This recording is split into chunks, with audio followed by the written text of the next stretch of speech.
Le député de Mégantic-l'Érable.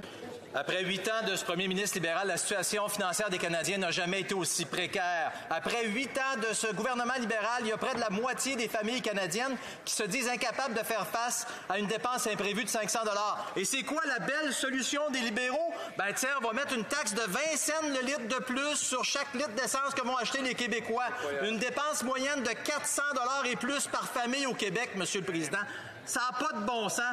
Est-ce que les libéraux vont se tasser du chemin plutôt que de empirer la situation des familles québécoises, Monsieur le Président? L'honorable vice-première ministre. Monsieur le Président, nous n'avons aucune leçon à recevoir des conservateurs lorsqu'il s'agit d'aider les Canadiens les plus vulnérables à faire face au coût de la vie.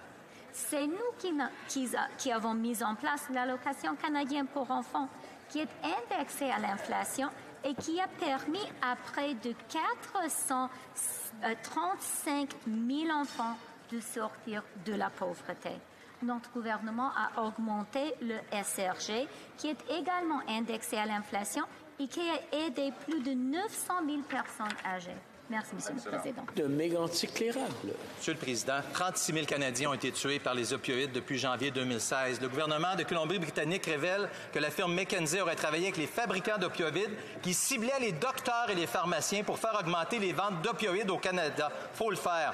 L'ancien président de McKinsey, Dominic Barton, a donné des conseils gratuits au gouvernement libéral qui, en retour, a donné 116 millions de dollars en contrat à McKinsey, beaucoup sans appel d'offres.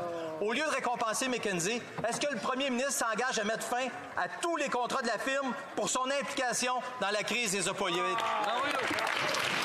L'honorable ministre de la Santé mentale.